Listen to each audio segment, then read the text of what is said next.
Welcome to another episode of Finding the Extraordinary in the Ordinary.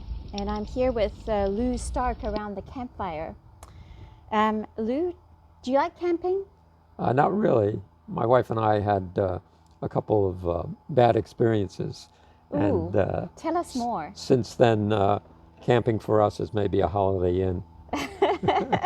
Why don't you tell us a little bit? You were born in Germany, Yes. and how did that lead to being the owner of a medical device company?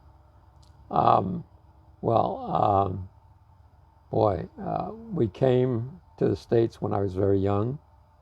Um, after going to school, I went to college in New York City, and wasn't sure what I wanted to do. So I left college, I guess, after a couple of years, and that was during Vietnam.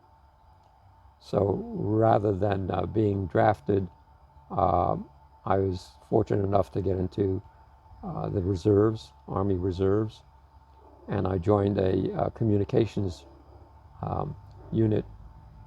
And unfortunately, uh, my parents had actually lived in Russia for a while during the war to escape the Nazis.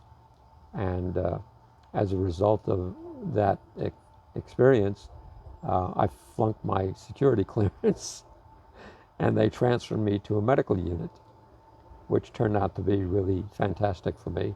They trained me as an x-ray tech, but I decided I didn't want to be a tech, but I did want to be in the medical field.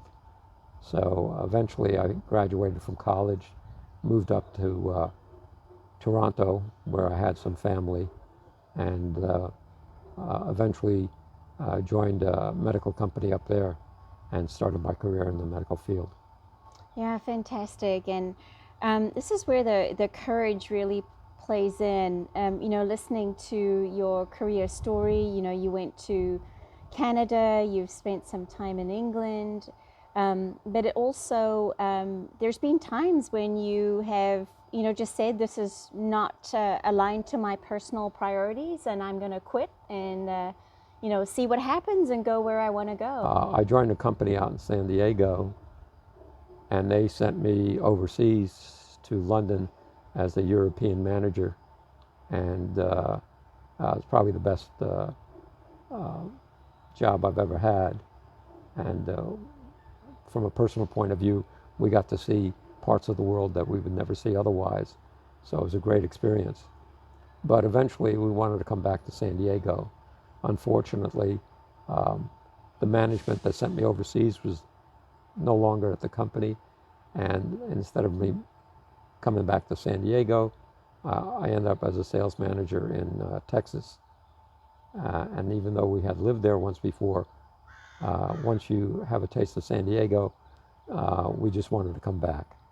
And so I quit my job again, and it was during a very difficult time because the job market was horrible, and it took Ruth and I both over a year to get new jobs, but we persevered and we managed to get through it, and both ended up in good jobs. And the one that I took gave me the experience to eventually go off on my own and start my own company. Yeah, there again, that courage. It takes a lot. Many dream and think about it, but actually, pulling the trigger is always a little scary. And talking about that, I heard that you had joined Big Pal. Why don't you tell us what that is and sort of what that experience was? Okay, there was a period after I had basically retired from my company when I had some free time, and it was also during the period when a lot of the servicemen were being sent overseas to fight in the Middle East. And so I thought it might be helpful to mentor some of these kids. And Ruth suggested, since I'm Jewish, I might do it through a Jewish organization. and their equivalent of Big Brother is Big Pal. And the mother of one of the boys was ex-military, and the father was also working for the military, but the parents were splitting up, and so it was an ideal situation for me to try to help one of the three boys. I think, yeah, there were three boys at the time, and I had the responsibility to help the oldest one navigate through a difficult time with his parents breaking up. You know, you graduated with a degree in sociology and economics. And just as an inspiration to those younger folks out there that are in angst about, you know, what choices to take as majors, how much did it have to do with where you finally ended up? Maybe the economics helped a little bit in my business sense, but beyond that, uh, basically learned on the job, and that was the most important thing. I knew that I wanted to get into the medical field. Started with a basic position in customer service, and eventually worked my way up. Yeah, and just an inspiration that, you know, if you go through the doors and you have the courage to go through some of those doors, things will open up for you. Also, you have a little bit of an inventor in you. There's a patent that you own, and then talk a little bit also about your experience with your father and his pain management. Well, let's talk about my father first. I was working for an IV equipment company, and during that time, I was out on the West Coast, and my father was back east in New York, and he suffered from pancreatic cancer. So I went to visit him, and he was at a prestigious hospital, but it was very disturbing because I found that he was in a lot of pain and unfortunately had bad veins, and the nurses were having difficulty accessing the veins to give him pain medication. So they needed a doctor, and those are harder to come by. Mm-hmm. So he suffered during that whole time until a doctor finally came in to give him an injection. Well, at the time, I was also working with the company on a new piece of equipment that allows patients to self-medicate narcotic drugs.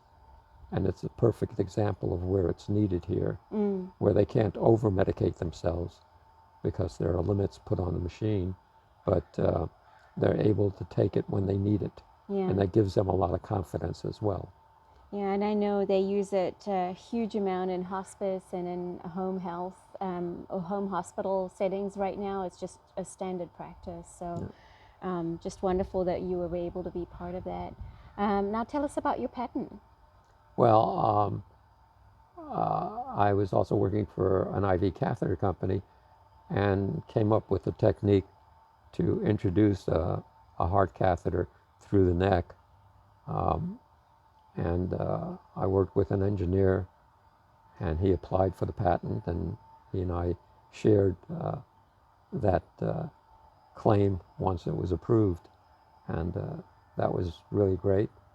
I've also been involved in development of a number of new products in the medical field that have helped not only the patients but the physicians and nurses as well. So it's very gratifying to be in the field that I've been in and to contribute. Well, and I think that leads to sort of a comment that Ruthie had, is that you often see the big picture. You know, you're not myopic in your scope when you're viewing the things that you are working on, which probably lends itself towards these advancements that you've been able to support. And I think you mentioned that was useful for you in your strategy in the European market. Yeah, one of the things I was, again, very fortunate in that I was promoted to a position as the European marketing manager for my company, and was able to make presentations to the executives of Eli Lilly, which was the parent company, and